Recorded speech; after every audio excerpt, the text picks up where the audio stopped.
The Library of Congress Classification System, or LCC system, is the call numbering system used by many college and university libraries to organize the books and other materials in their collections. These call numbers tell you where you can find the book on the shelf and are usually located on a label attached to or near the spine of the book. So why do you need to know how to read a call number? Maybe you're a student looking for a book to help with your research paper. Or maybe you're a work-study student just starting to work at the library, where you'll need to be able to put a book back on the shelf in the correct spot. Call numbers are read line by line from left to right and top to bottom, and they give subject or topic information about the book from general to specific. So let's take some examples of LCC call numbers and learn to read them line by line. The top line, or line 1, consists only of letters and should be read alphabetically. LCC system call numbers might include 1, 2, or 3 letters in this first line. Since this is a law school library, let's use the K classification as an example. K is the general call number for subjects relating to the law.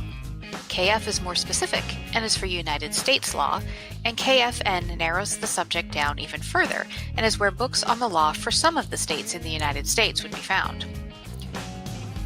Since this line is read letter by letter, K alone would come first, then KE, and finally KF, because E comes before F alphabetically.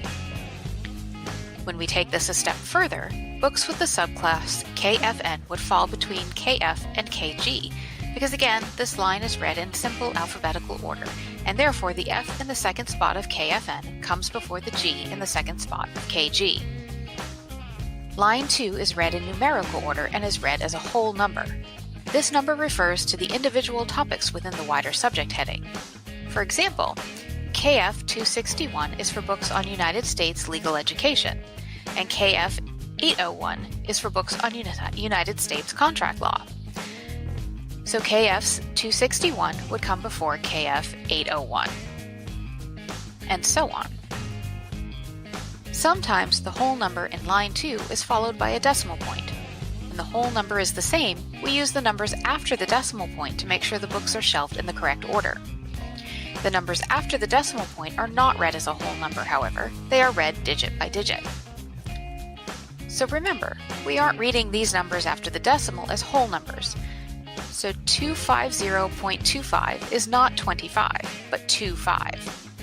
If it makes it easier, you can think of 250.2 as 250.20 and 250.3 as 250.30, which would help to remind you that 0.25 falls between 0.2 and 0.3.